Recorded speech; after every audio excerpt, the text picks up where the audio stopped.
ويفوق. مع القرآن ترى العنوان مجمع حلقات الفاروق، اسم بين الأسماء مرموق يعطاه صدى ينمو ويفوق. مع القرآن ترى العنوان مجمع حلقات الفاروق، مجمع حلقات الفاروق. هو نور الجيل لخير سبيل، وكتاب الله ضياه دليل. تحفيظ الحمد لله رب العالمين، ثم الصلاة والسلام على نبينا محمد وعلى آله وأصحابه ومن تبعهم بإحسان إلى يوم الدين. ثم أما بعد، إخوة المشاهدين في كل مكان، أحييكم بتحية الإسلام الخالدة، تحية المسلم لأخي المسلم في الدنيا، وتحية التي اختارها الله لأهل الجنة في الجنة، ألا وهي قائلا لكم جميعا: السلام عليكم ورحمة الله وبركاته. haray musidɓe julɓe, ko adi ko yetti allahu tabaraka wa taala en juuli e dow annabajo makko muhammadin sallllahu alayhi wa ala alihi wa sahbihi wa sallam. ɓawa ɗum ɗo musidɓe julɓe, mi hiwrorike on hiwrago ngo andantedema ko allahu azza wa jalla woni ko waɗani ngon hiwrago ɗon yimɓe ɓen ko aduna yoɓe hiwrodir. jalla wa ala waɗi ngon hiwrago ɗon kañum kadi hertorgo wonande yimɓe ɓen ko aljanna woni yoɓe hiwrodir e muɗum. ko ɗum woni yo jang e kisal yo woni e dow moɗon musidɓe julɓe e nokku kala ko joɗorɗon eɗon dara émission moɗon wowaɗo yiɗaɗo andaɗo woni émission gandal e faamu e oɗo nokki men nokku meɗen waɗaɗo barki Jama TV. haɗa noon musidɓe julɓe en arti ɓawo dandantedema yontere feƴƴude wawano tawtodirde. hande en arti kañum kadi émission meɗen on. idan musidɓe kono wowiɗen noon tum hande kadi hiɗen mari hoɓɓe ɓandantedema ko machallahu en yiye golle Jama TV, yiyen golle émission gandal e faamu yiɗugol e weltingol ɗon ɓernde e kala noone ɓe etoto ɓe addana on, tawa koya yi'u tum ɓernde ma ɓurta yiɗude kaɗo dina, ɓernde ma ɓurta lerɗalngol e kaɗo dina. hande ɗen andi Jama TV addanino on paykoy tosokoy koye andantedema timminayi duuɓi 10. Jama TV addani on heɓuɓe hella 12. hande Jama TV no addani on ɓe andantedema ko wonɓe e jannande fayɓe, tawi ko ya seydaɓe ɓe andantedema goto kala e muɗum no wakkilade e to yerwo ko Allah o nemini ɗum. idan noon musidɓe julɓe, haray ko ɓen woni hoɓɓe meɗen ɗo. joni noon no wowɗen warude noon en jonne ɓe jungal ñama ɗo ɓe présentoɓe andinen ko kamɓe woni homɓe. ɓawa ɗon kañum kadi hetten jonnen ɓeɗo kañum kadi haray faltata faddali mashkura wa ma'jura. nam السلام الحمد لله والصلاة والسلام على نبينا محمد وعلى آله وأصحابه ثم أما بعد. السلام عليكم ورحمة الله وبركاته. عليكم السلام. mi yetti allahu tabaraka wa ta'ala, mi juuli e dow annabajo men o muhammad sallallahu alayhi wa sallam. mi hiwrori on hiwrango islam yo jang e kisal yo wonu e dow moɗon. hiɗan ari notago noddango émission gandal e faamu e o tele waɗaɗo barke muɗum Jama TV. mi hiwrike kala joɗiɗo no dara o émission nokku kala ko wontiri. assalamu aleykum wa rahmatullah. waleykum salam wa rahmatullahi wa barakatuh. idan musidɓe en jonne ɓeɗo kañum kadi ɓe présente kamɓe woni homɓe. aywa nam. alhamdulillahi wassalatu wassalamu ala nabiyina muhammadin wa ala alihi wa ashabihi amma ba'd. assalamu aleykum wa rahmatullah. aɗa mi yetti allahu tabaraka wa taala, mi juuli ɗo annabajo men on sallallahu nelaɗo annabajo men on sallallahu alayhi wa sallam. ɓawa ɗum on mi yuriri ko yurango islam. arelan ari notagol noddago gandal e faamu o waɗa émission waɗaɗo barke muɗum. assalamu aleykum wa rahmatullah. waleykum salam wa rahmatullahi wa barakatuh. wa illa toon kamɓe haray ɓe wolanaɗi en inde nden, kono haray onon nde inde nden ko honno? Ummuma Juula Diallo. onon kañum kadi hajja en? ko rahmatullahi ba. aywa nam haɗay ko ɗum tawde ko baaɓe yetta ko ɗum watti ɓe yeggiti inde nden. idan noon musidɓe julɓe en jonnayi hajja ummuma juula ɓe udditana en jonde nden immorde ayeje ko allahu tabaraka wa taala nemini ɓe wo e muɗum. aywa nam.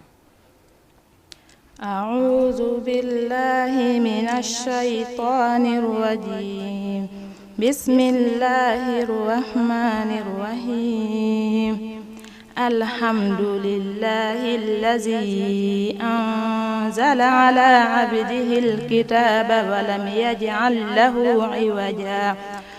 قيما لينذر بأسا شديدا من لدنه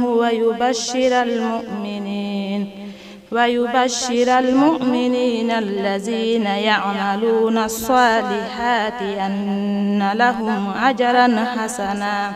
ماكثين فيه أبدا وينذر الذين قالوا اتخذ الله ولدا ما لهم به من علم ولا لآبائهم كبرت كلمة تخرج من أفواههم إن يقولون إلا كذبا فلعلك باخئ نفسك على آثارهم إن لم يؤمنوا بهذا الحديث أسفا إنا جعلنا ما على الأرض زينة لها لنبلوهم أيهم أحسن عملا وإنا لجاعلون ما عليها صعيدا جرزا أم حسبت أن أصحاب الكهف والرقيم كانوا من آياتنا عجبا إذ أوى الفتية إلى الكهف فقالوا ربنا آتنا من لدنك رحمة وهيئ لنا من أمرنا رشدا فضربنا على آذانهم في الكهف سنين عددا ثم بعثناهم لنعلم أي الحزبين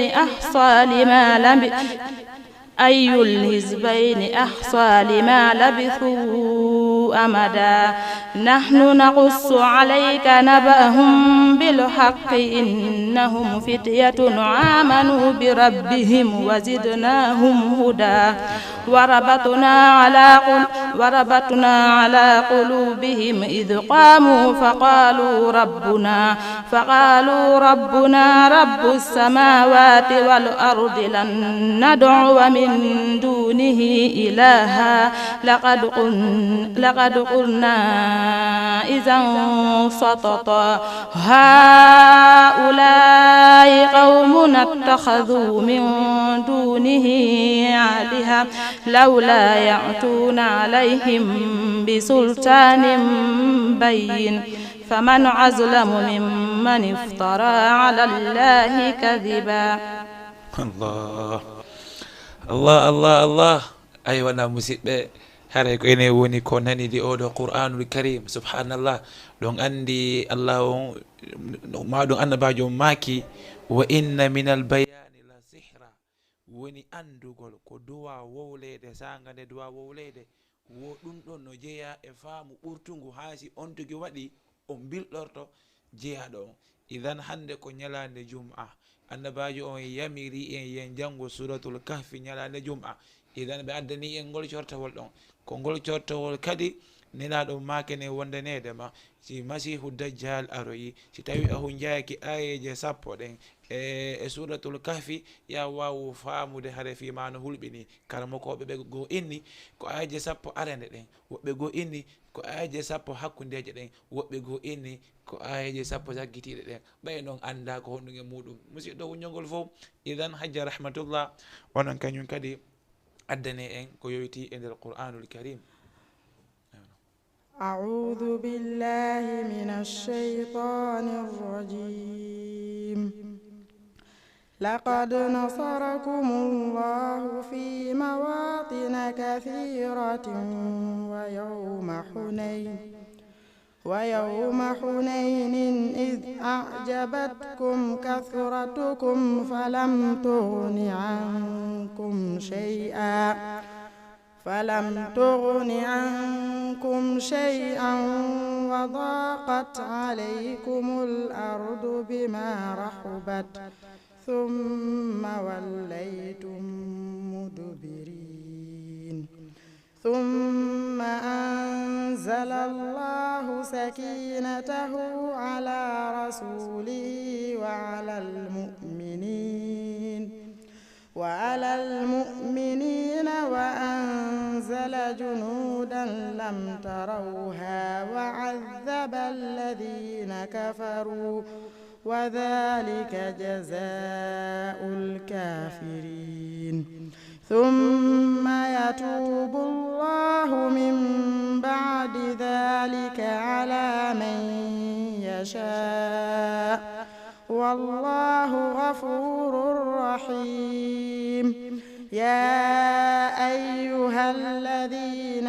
آمنوا إنما المشركون نجس فلا يقربوا المسجد الحرام بعد عامهم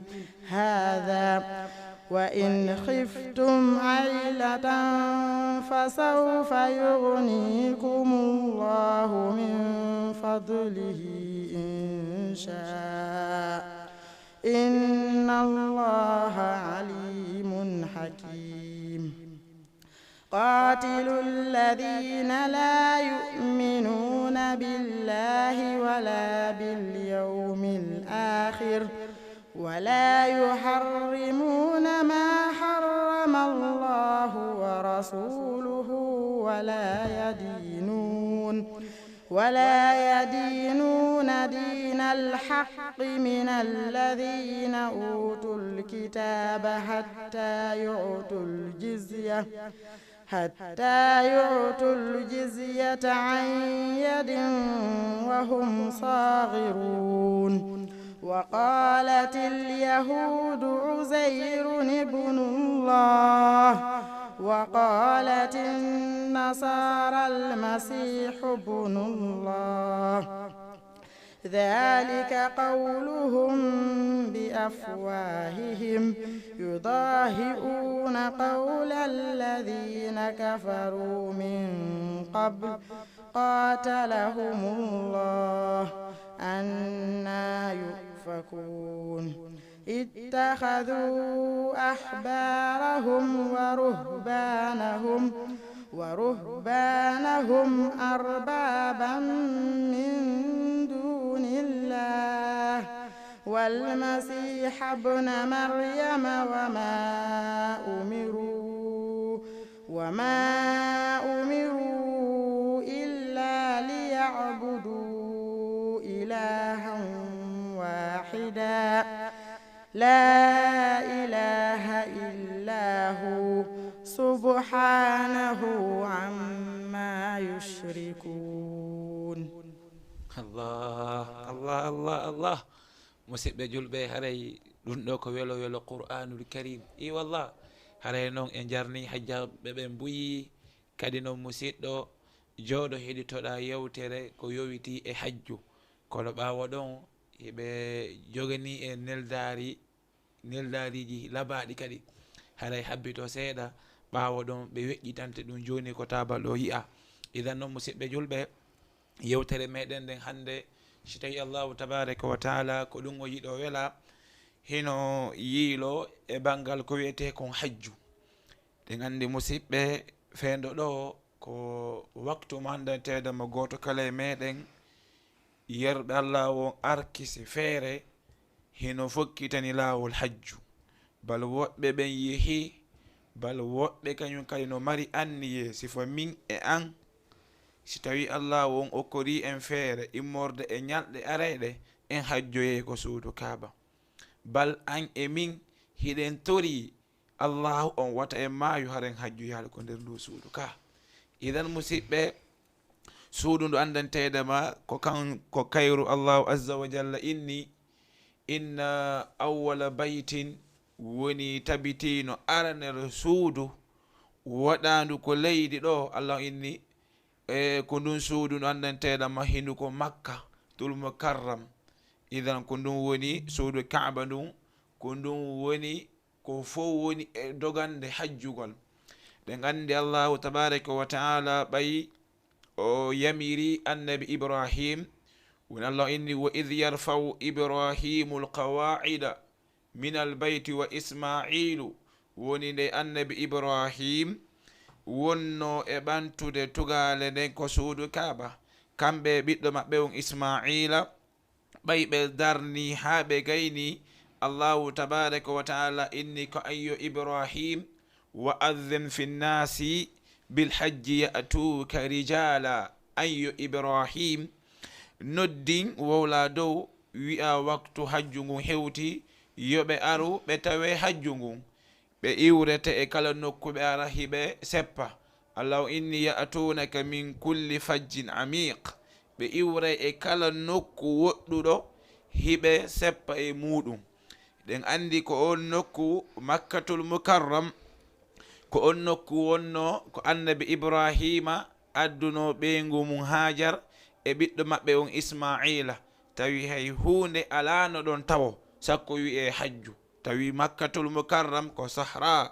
woni ko leydi hentidi, hay goto hoɗali e mayri. tawi hay goto kañum kadi aɗaki ɓe hoɗugol e muɗum. Allahu tabaraka wa taala newnani Ibrahima yo addu ɗon sonna muɗum Hajara, ko wonno kañum kadi e annabi Ismaila. ɗen andi ɓay annabi Ibrahima acci ɗon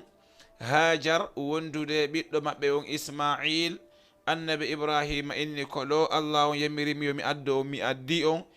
yare ɗan ɗo ɗan ɗuuɗa si ɗan lanni haray yowite e Allah on. annabi Ibrahima ami fondugol e ɓeygure nden. annabi Ibrahima inni mi yehi sabu wata suno nangu annabi Ibrahima ha annabi Ibrahima suno e ɓeygure nden. annabi Ibrahima yehi seeɗa, yumma men Hajara landiti ene Ibrahim, Allahu amaraka bihadha. ene Ibrahim, ko Allah o yamirma ya accu men ɗo. annabi Ibrahima yeƴƴitaki hoore nden fi wata ɓe fondu yurmede nden heɓa ɓe dimbi hoore nden ko ɓe hucci ɗon. woni famingol ɓe eyi ko Allah on woni ko yamirinmi ɗum ɗo. ɓenni awa yahu. subhanallah. on nokku ɓay annabi Ibrahima yamirama noon kamɓe Ismaila yoɓe aru ɓe darna suudu ndun. ɓe darni suudu ndun ha ɓe gayni ɓay ɓe gayni darnude suudu ndun. annabi Ibrahima fonti duwa goto. subhanallah musidɓe julɓe. annabi Ibrahima inni wondanedema rabbana inni askantu min dhurriyati biwadin inda baytika al muharram ghayra dhi zar'in. annabi Ibrahima ene an yo Allahu on mi honni ɓiɓɓe am ɓen e sonna an e ndiɗo leydi ma dandantedama ko yorundi remuru moƴƴata e mayru.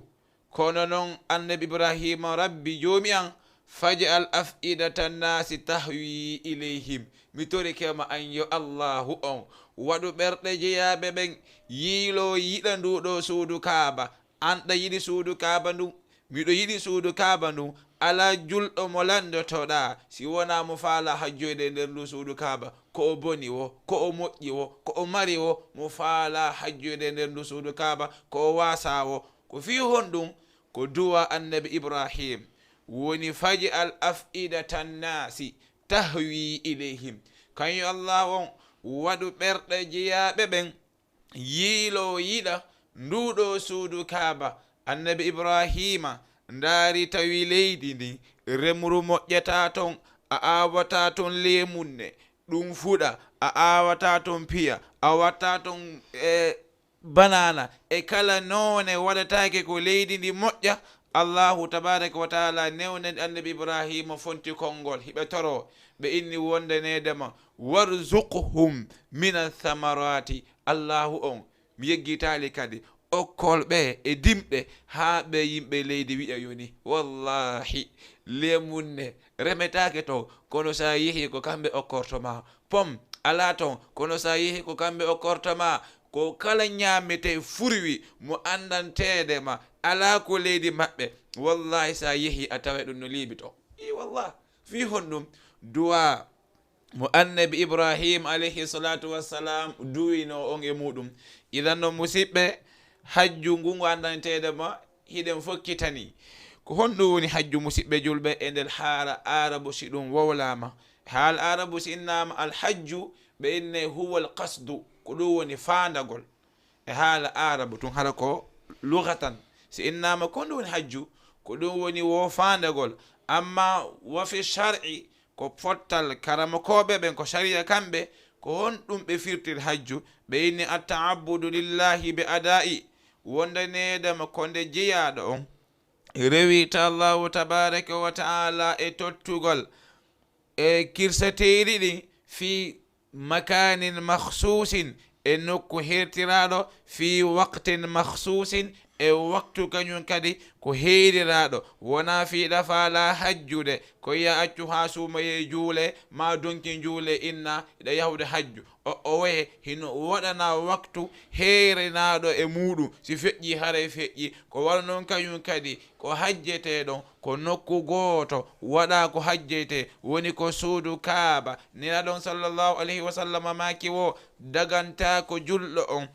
nde o haɓɓa donkal makko donku makko o inna mo yahude nokku mawnina nokku on si wona nokkeeli tati ɓe maaki wo masjidi haha ko juulirde ande madinatul munawwar ɓe maaki wal kaabatu e suudu kaaba ndu ɓe maaki wal masjidil aqsa e juulirde nde wonde palestine nde andanteɗe mal yahudaɓen a nasara ɓen ko toon woni e pirdude feendo ɗo hiɓe faala hettude nde kono ko satti o ko sakketorta nden ɗon juulirde ko julɓe ɓen ɗum sallahu inni wal aqibatu lil muttaqin battane moƴƴe ɗen ko hombo heerani ko ɓe huloɓe allahu tabaraka wa ta'ala ɗum noon ɓeɗo ɓe maki wo ko e nokku mandanteɗama ko hertinaɗo fi waqtin makhsusa e waktu kañum kadi hertinaɗo ala ma jaa fi sunnati rasulillahi sallllahu alayhi wa sallam e konko ari e o sunna annabajo on sallllahu alayhi wa sallam idan noon musidɓe kadi ngallo dambugal ɓawo nde andanteɗe ma en andini ko honɗum woni hajju an faalaɗo hajjugol on a jaka faami ko nokku gooto yehete hajju woni ko suudu kaaba tun woni ko sellantama haɓɓa donkuma wi'a heɗa yahude mawningol nokku on kala wo nokku ko yahuɗa afije woni si tawina ko suudu kaaba yo musidɗo idan noon toɓɓere men hikkon ɗon ne ɓaawo nannanteɗam en waɗi ta'rif al hajji lughatan wa istilahan fal ana na'ati hukma al hajji wa fadluhu woni ñaawore hajju e ɓural hajju musidɓe so ndaari hukmul hajji woni ñaawore hajju ɓe maaki al hajju ahadu arkani l islam wa furudul idam wondaneɗema hajju koye gootum e tugal islam ɗen ko wona noon kañum kadi ko e farilla mawnuɗo li qawlihi ta'ala sabu allahu azza wa jalla no inne wondaneɗema walillahi ala nnasi hijjul bayti man istata'a ilayhi sabila wa man kafara fa inna allaha ghaniyun 'anil 'alamin allahu tabaraka wa ta'ala inni ko allah on wodani hajjugol ko suudu kaaba e kala o mandanteɗema hattani ɗum ɗon wawi yahugol hajja ko suudu kaaba faade ko suudu hajjeya ɗon laawol gotol allah inni kala non on mandanteɗema o yeddi o salike hajjugol o heɓi feere o wuddi o hajjoyaali yo wawu famude kanko allahu azza wa jalla himo yondiniga e tagore nden ɓe andanteɗa hiɓe wuddude koɓe jogiti kon ko ɗum si allahu inni ayego wa atimmul hajja wal umrata lillahi timmine hajju ngun e waɗugol umra on waɗiron ɗum ɗon sabi allahu tabaraka wa taala ko ɗum allahu inni wonnede ma suratu al-baqar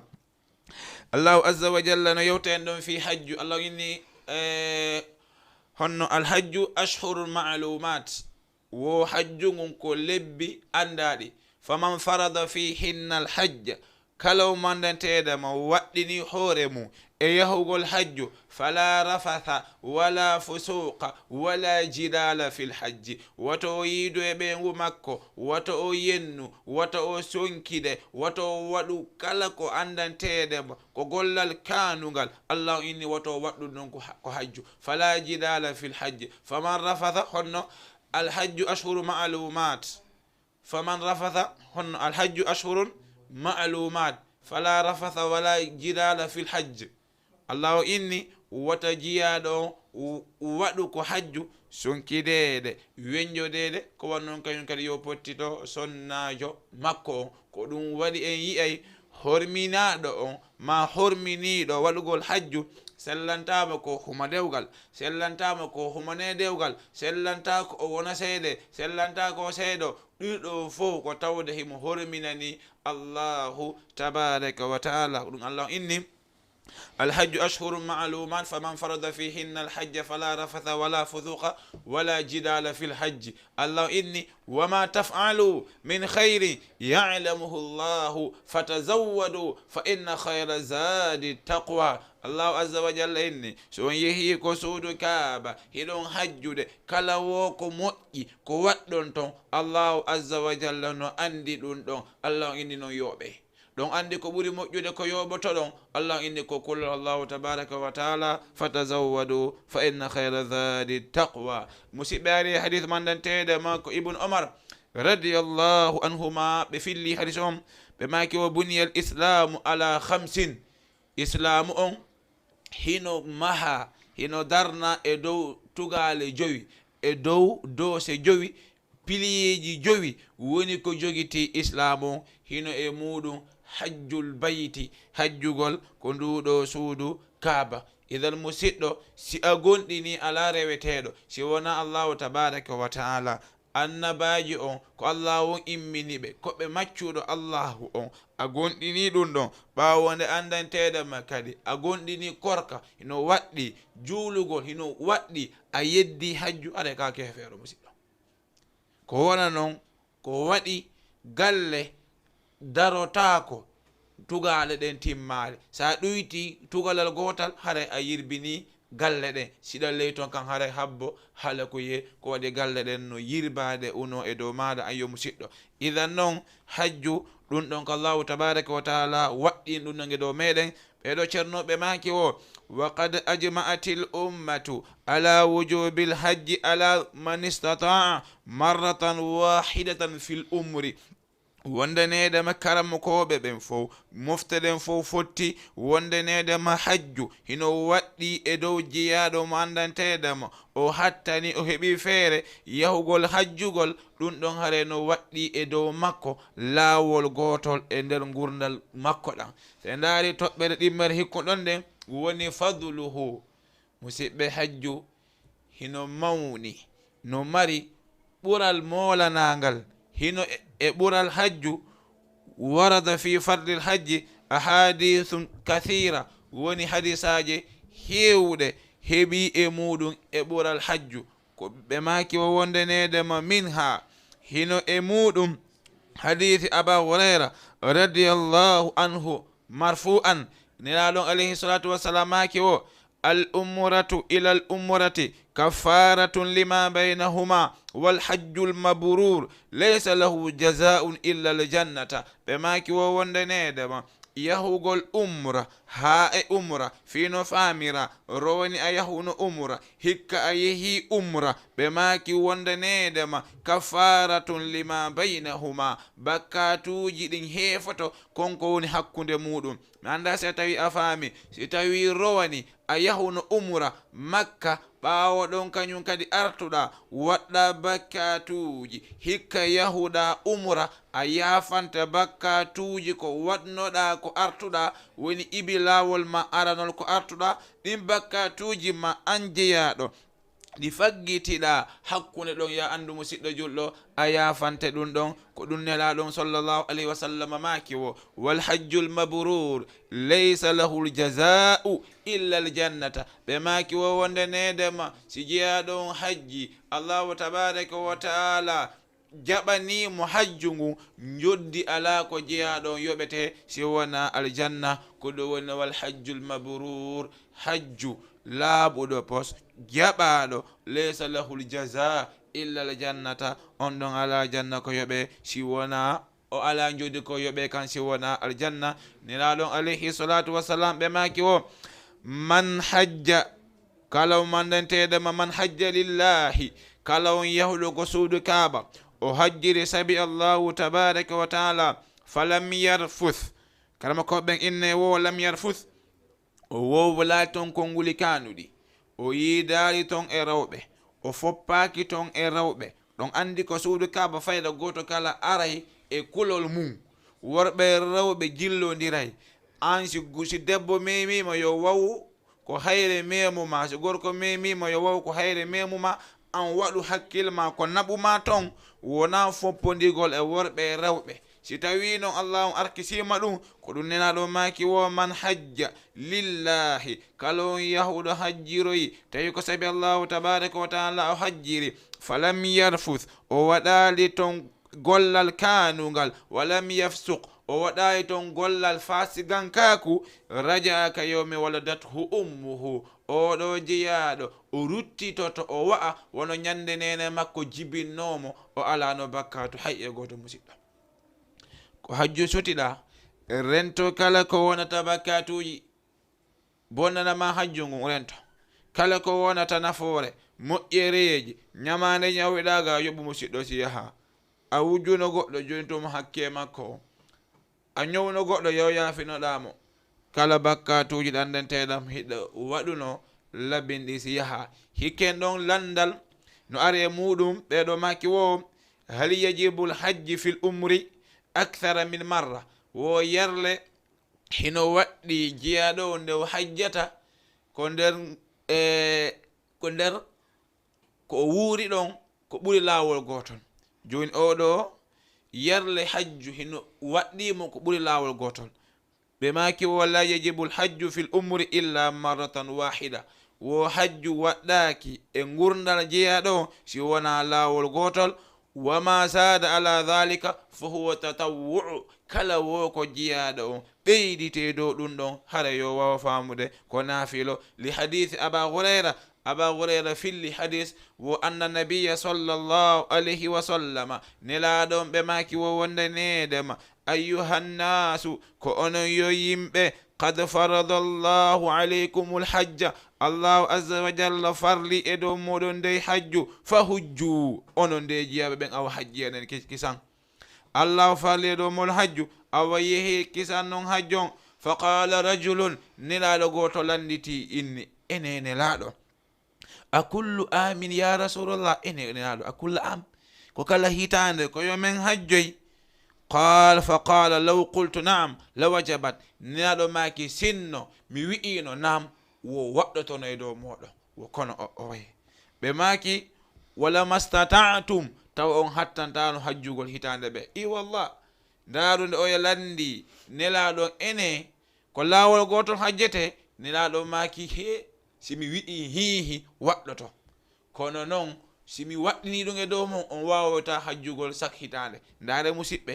woɓɓe men wuuray ha maya yallahu dandu en an wonɗo e ndarude o émission andara yo mo ñande go an wonɗo e heɗade feendo ɗo yallahu dandu en nde wuurete ha mayen haɗa hewto yalagonde suudu kaaba musidɗo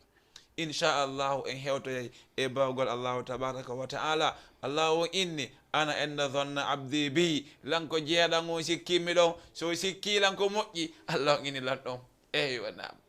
hiɗen tañƴini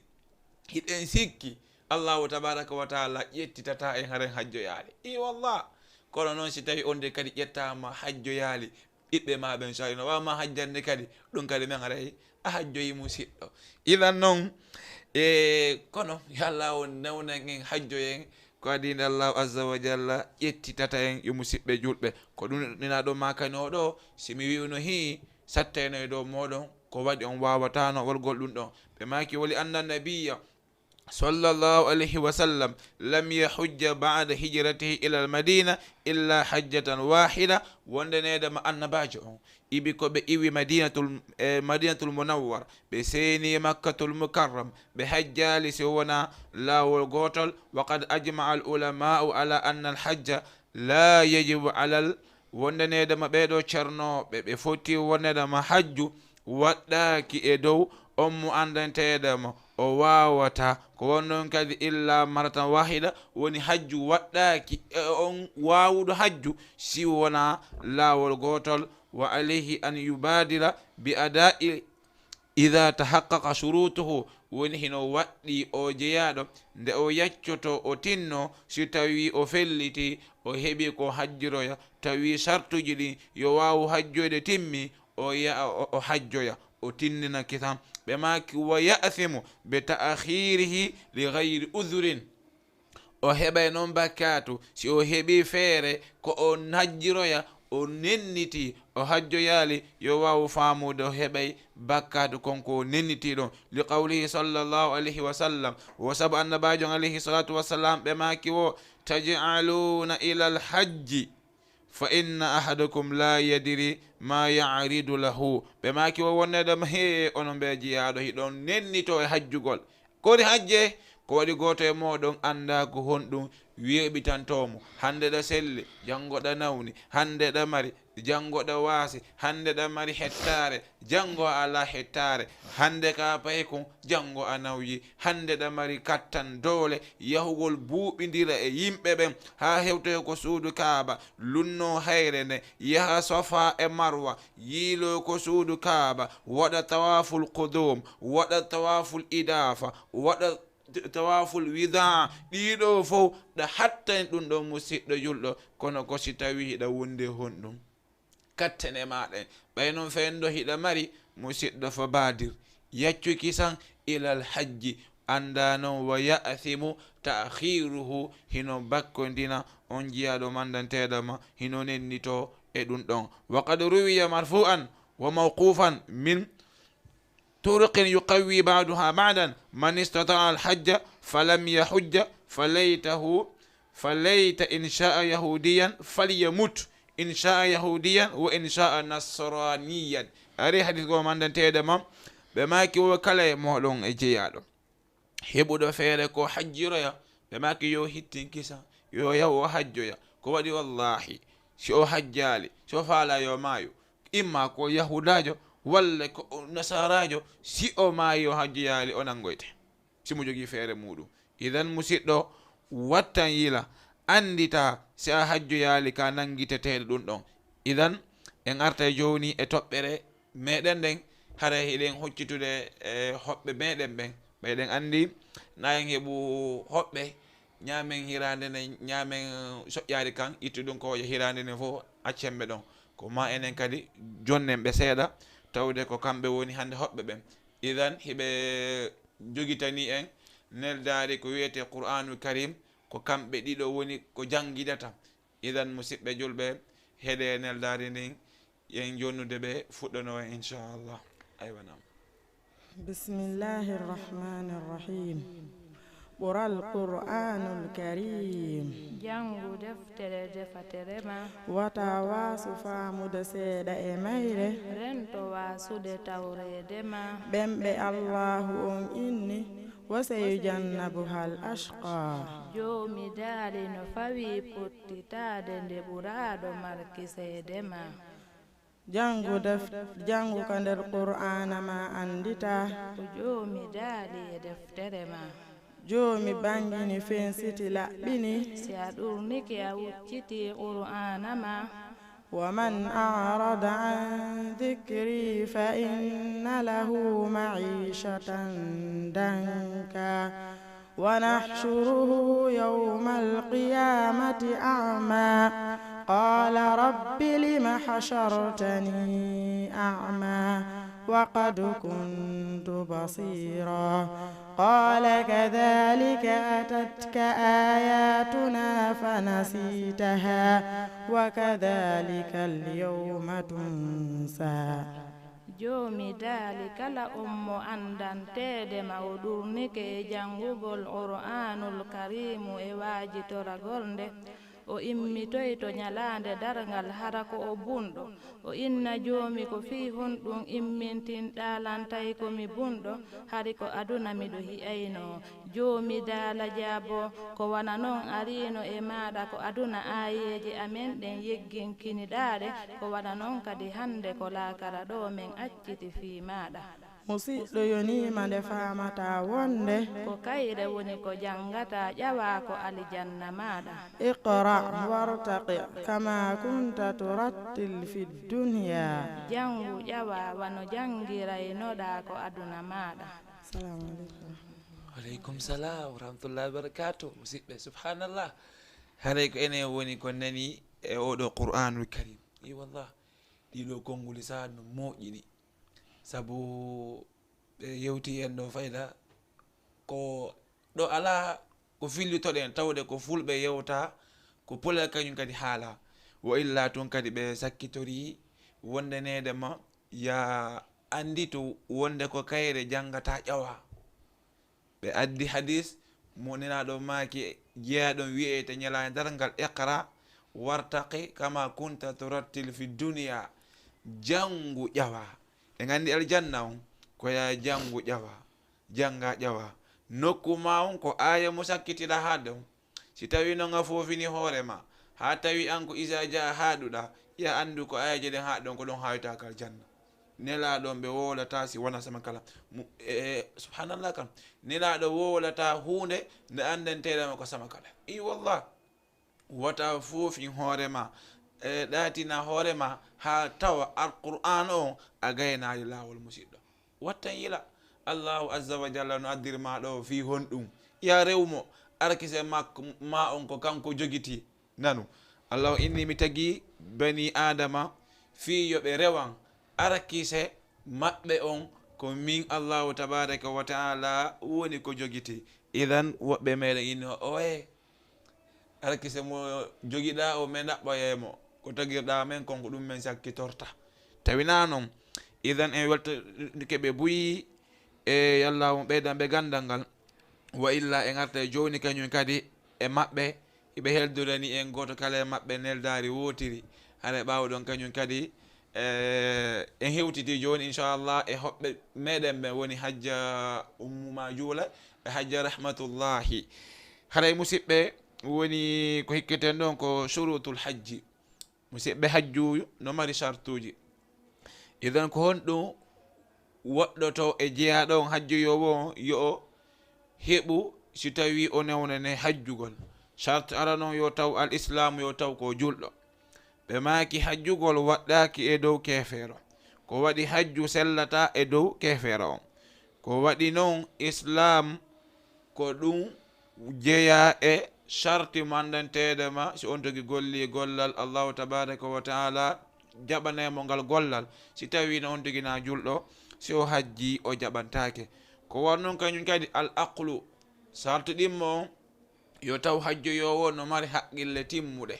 na yo yahu ton taw haqqille ɗen timma joni o wattino yeggitude joni o mantota ko nokkiliɗi si o yaadi e yimɓe fo yaare ɗo neɓata hakkille ɗen ittamo ɗon rewnamo to haare on ɗon on newnotake yo hajjugol ko yo jooɗo taw ha hakkille ɗen timma idan noon ɓe maaki fala yajibu lhajju ala lmajnuni waɗɗota ko hajju e on mandanteɗama ko feetuɗo kañum kadi hajju ngun sellata e on mandanteɗama alhaali makko on ko alhaali no nandi tawa feetuɗo tawa oɗo feeta ha kono hakkille ɗen yahay sifo o mo wolɗen ɗo joni on ɗon kañum kadi hajju ngun waɗɗota ko mo ɓe maaki li anna al aqla chartun li taklifi ko waɗi noon haqqil ko charti yo bani adama on o fawe golle ko gollana allahu tabaraka wa taala ɓe maaki wal jununu min ahli taklifi wal jununu laysa min ahli taklifi wonnedemo wal majnunu feetuɗo on o jeyaka eɓe allahu tabaraka wa taala waɗɗine dow muɗum golle ko wona noon kañum kadi kanko ko o ɓantana ɗo karambol feetuɗo on feetuɗo hande si seki alquran o windantake bakkar. So sunni qur'an o windantake bakkar. So joɗike o juulali o windantake bakkar. Ko ɗum annabajo alayhi salatu wassalam ɓe maki wo rufi al qalamu karambol ngol ɓantanama, ma rufi al qalamu karambol ngol ittanama an thalathin ga yimɓe tato. karambol ngol no ɓantana yimɓe tato. ɓe maki ara noon anin naimi o ɗaniɗo hatta yastayqida ha o fina ko e ɗoygol makko ngol. o ɗo ɗaniɗo karambol ngol hino townanamo ha si o fini. wa ani sabi hatta yabluga o ɗo paykun kañum kadi karambol ngol hino ittanamo ha o hellife. idan en yi'i wondanedema kadi wa anil majnuni hatta yafiqa o on feetuɗo kañum kadi ha o ndikka. idan hajju waɗɗaki e dow on mandanteɗoma ko feetuɗo hakkille ɗen timma. woni sartu tamma on albulugu ko yottagol. ɓe maki fala yajibul hajju ala sabi wondanedema noon hajju waɗɗaki e dow payku to so kunni. li annahu laysa min ahli taklifi wa marfu'un anhul qalam. wonnedemo de o ɗo kum paykum kun jeyaka eɓe allahu tabaraka wa taala waɗɗini ko ma hajjoya. ko wonnon kañum kadi paykum kun hikum ɓantana karambol ko kun golli wo wonal hino winde tawde kun fuɗɗaki taw windanede bakkar. kono noon hino laba ha non si paykun kun yehi hajjoyi si kun hajji kankun kun artay. kono yerbaraji ko heɓi ton wo ko nena makkun e baba makkun windante. si o bobo yawnoɗo hajjugol o helli faama o woni joni o duuɓi ɗi timmi kala fu ye joni waɗi e dande makko hare hande kadi ko hajjuno ko paykum to innumi mi hajjino komi paykum o waye ko waɗi fendo ɗon hajju waɗɗakimo ɗum ko naafilo windante ba makko e nene makko. idan waɗɗitotomo nde o yaha o hajjoya laawol ɗimmol. ko wona noon kañum kadi korɗo si tawi on ɗon ko honno ko korɗo hara on ɗon no mo jogiti pullo joni noon kanko o newnanamo yo yahu o hajjoya. si o yehi o hajjoyi yo wawa famude ñande pullo on rinɗinimo ma ñande o rinɗi e kowojo makko on kanko on maccuɗo ɗon haray hande kañum kadi koyo fuɗɗito hajjungu. ko waɗi hajju ngu andantede ma hari himo e ley konngol goɗɗo ɗum ɗon wonali hajju bal ɗum ɗon o windantake ɗum ɗon kañum kadi ko naafilo noon. idan sonti gari ha tawi noon hetti hoore mum kanko kadi koyo yahu o hajjoya. hikka ɗon sartu hikkowo ɗon on alhurriya yo taw on togi wona o maccuɗo kanko jeyi hoore makko. musidɗo si a nani hiɗa inna hoore ma minen ko minen woni maccuɓe ɓen walla ko ɓeeɗa woni maccuɓe ɓen ko on famali. i wallah ɗon andi hiɗen jarriba hunde wotere allahu tabaraka wa taala innu hunde kaari nelaɗo maki hunde kaari. woɓɓe iwiga sorti inni allah on o falji haysi ɓe wowlali ɗum e konngol kuuɗe ko ɓe woni wadde kon ɓe inni allah on falji nelaɗo on falji innuɗen hi ko honnuga wa allah on falji ko honnu annabajo on falji. ɓe inna ko amen ga kala rawnuɗo mbadini wa'ini on ɗon ko pullo kala wawɗo ni ɓawluɗo sembi wa'ini on wona o pullo ko o maccuɗo. te tawi islamu on no harmini ɗum ɗon islamu on yiɗa ɗum ɗon ko gonga goy maccuɓe no ton nam kono ko honde tuma maccuɗo on heɓoto ko honno kañum kadi maccuɗo heɓorto kadi ko e zamanu hombo on wi'ete ko o maccuɗo. musidɗo julɗo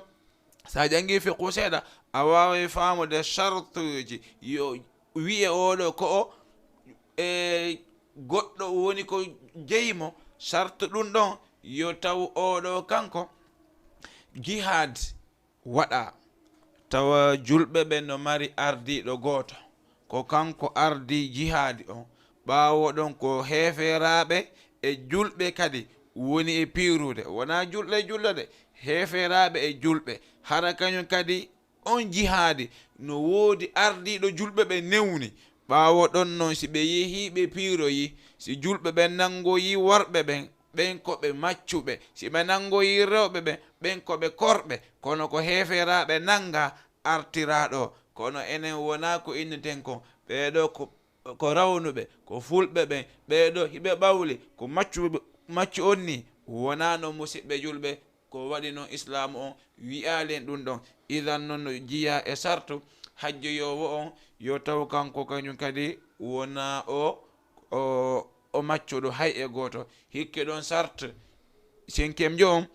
woni al istitaatu yo taw jeeyaɗo no hattani no wawi hajjoygol ɗum allahu inni walillahi hijjul bayti man istataa ilayhi sabila ko allahu azza wa jalla woodani hajjugol ko suudu kaaba kala mo andanteɗama heeɓi feere yahugol hajjoya ko suudu kaaba e nder muɗum laawol gotol ɓe maaki kañum kadi sartu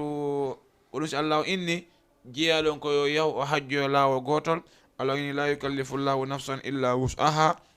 allahu on o fawali wonkilkin si wona embere ko wonkilkin yajanaka on embere ko wonkilkin woni ko townata kon wal istita'atu min al wus'i alladhi dhakarahu llahu woni hattangol noon no e muɗum konko allahu tabaraka wa ta'ala janti woni fil hajji marratan woni hajju ngun hino waɗɗi laawol gotol wona ya oblige hoorema an ko hitande be ko ma hajja si tawi allahu newnanima musidɗo a hajjoyi hitande wotere hitande are hitande arore a heeɓi feere ko hajja musidɗo jonnu baabe ma hajjoya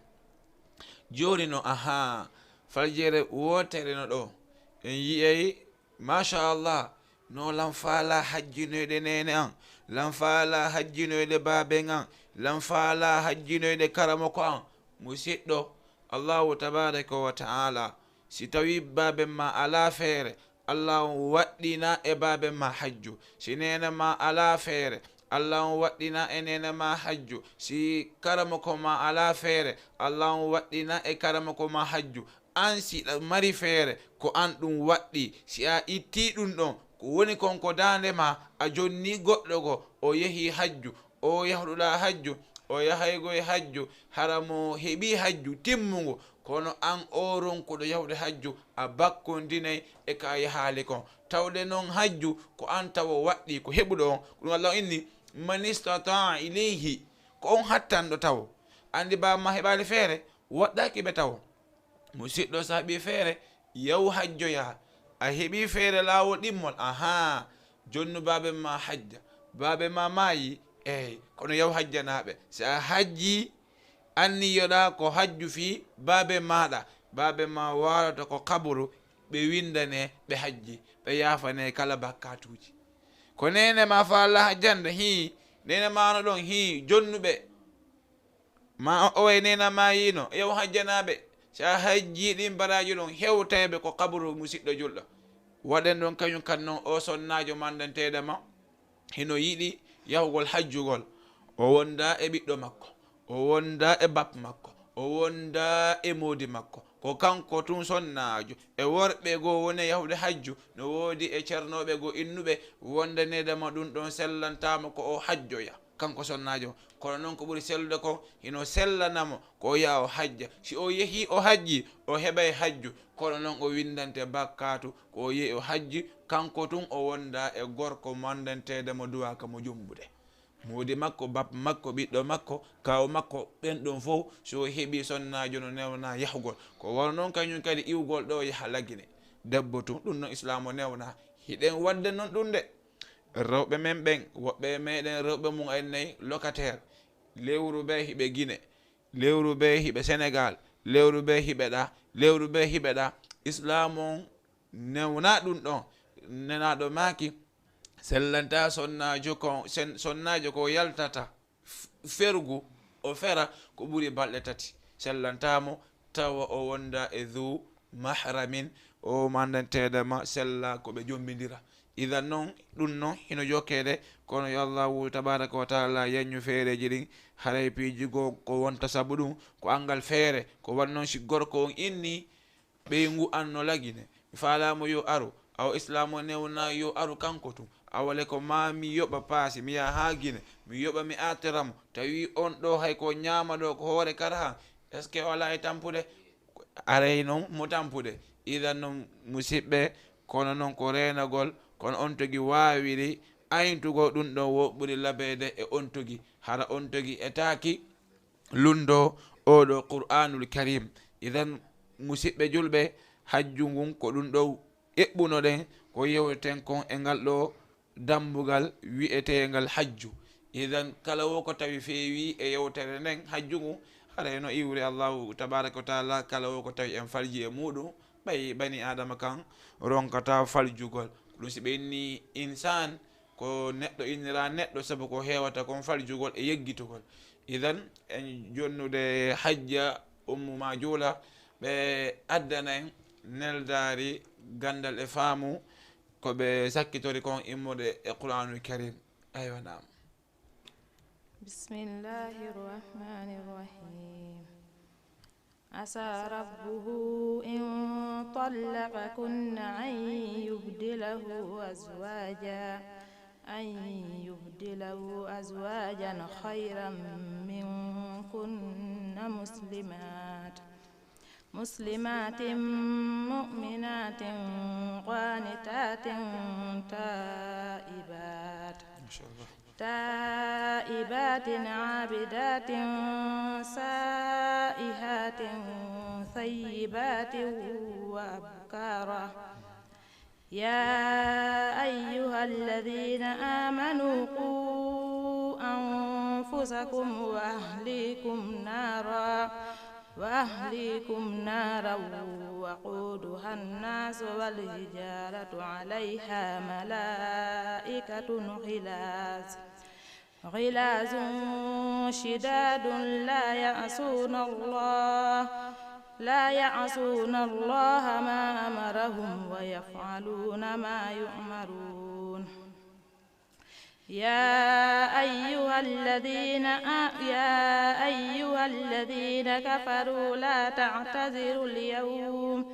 إنما تجزون ما كنتم تعملون يا أيها الذين آمنوا توبوا إلى الله توبة نصوحا عسى ربكم أن يكفر عنكم سيئاتكم ويدخلكم جنات تجري من تحتها الأنهار يوم لا يخزي الله النبي والذين آمنوا معه نورهم يسعى بين أيديهم وبأيمانهم يقولون ربنا أتمم لنا نورنا واغفر لنا إنك على كل شيء قدير يا أيها النبي جاهد الكفار والمنافقين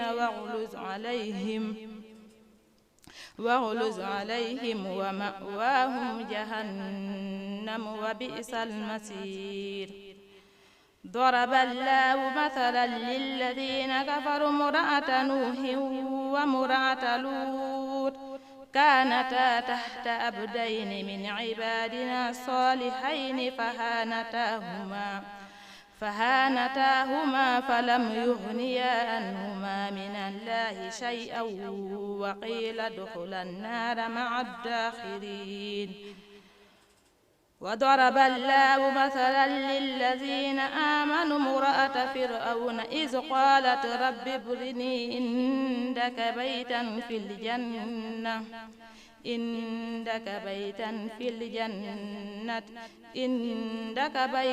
الجنة ونجلي من فرعون وعمله ونجلي من القوم الظالمين ومريم ابنة عمران التي أحسنت فرجها فنفخنا فيه من روحنا فنفخنا فيه من روحنا وصدقت بكلمات ربها وكتبه وكانت من القانتين. ما شاء الله ما شاء الله ما شاء الله. إذن هري Jama TV weltanike hajjama joola e jangandeji labaɗi ɗi yallah o ɓeydo gandal ngal yallah o hebbinaki en sifa ɓeɗo sonnaɓe modi ɗum ɗo ko welo welo yo tawde ko wonɓe en e dankanade pay ko cuuɗi woni en e jangande ɗeɗo ayaji welɗe machallah. Idan hajja rahmatullah aywa nam onon kadi. أعوذ بالله من الشيطان الرجيم واذكر في الكتاب مريم إذ انتبذت من أهلها مكانا شرقيا فاتخذت من دونهم حجابا فأرسلنا إليها روحنا فتمثل لها بشرا سويا قالت إني أعوذ بالرحمن منك إن كنت تقيا قال إنما أنا رسول ربك لأهب لك غلاما زكيا قالت أنى يكون لي غلام ولم يمسسني بشر ولم أك بغيا قال كذلك قال ربك هو علي هين ولنجعله آية للناس ورحمة منا وكان أمرا مقضيا فحملته فانتبذت به مكانا قصيا فأجاءها المخاض إلى جذع النخلة قالت يا ليتني مت قبل هذا وكنت نسيا منسيا فناداها من تحتها ألا تحزني قد جعل ربك تحتك سريا وهزي إليك بجذع النخلة تساقط عليك رطبا جنيا فكلي واشربي وقري عينا فإما ترين من البشر أحدا فقولي إني نذرت للرحمن صوما فلن أكلم اليوم إنسيا فأتت به قومها تحمله قالوا يا مريم لقد جئت شيئا فريا يا أخت هارون ما كان أبوك امرأ سوء وما كانت أمك بغيا فأشارت إليه قالوا كيف نكلم من كان في المهد صبيا قال إني عبد الله آتاني الكتاب وجعلني مباركا أينما كنت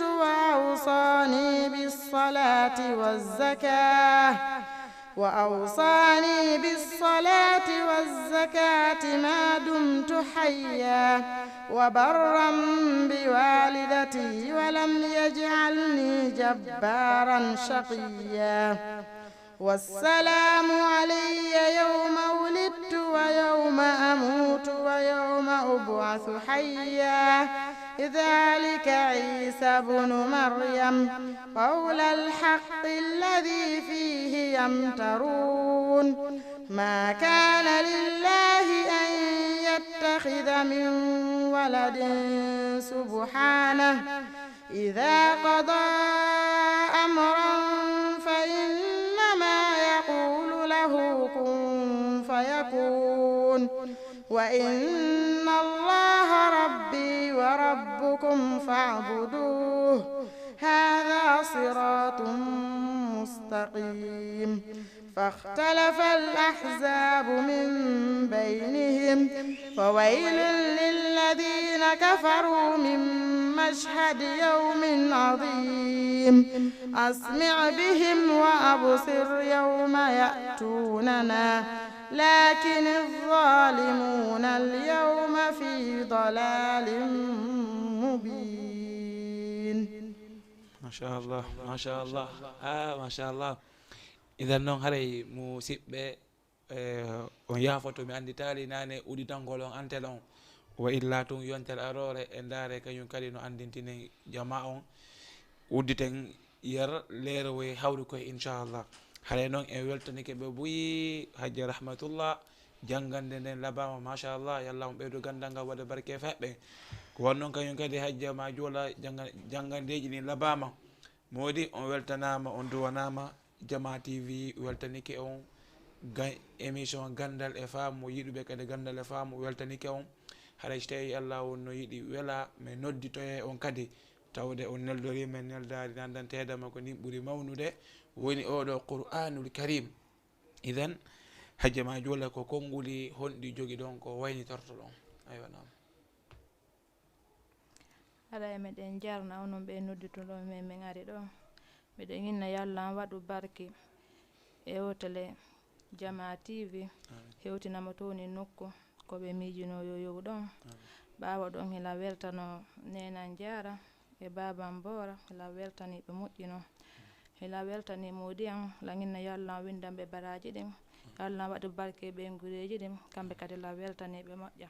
hila weltani ustasi am yallah ɓeydanɓe gandal ngal wanna ɓe barke ɓe nguuɗe maɓɓe ɗen haydala hiwro kala jooɗiɗo no ndaara oɗo émission gandal e faamu yo Allah waɗan ɓe barke ɓe nguuɗeji maɓɓe ɗen. Assalamu aleykum. Waleykum salam wa rahmatullahi wa barakatuh. hajja rahmatullah onon kadi konnguli jelu honɗum jogui ɗon ko sakkitorto ɗon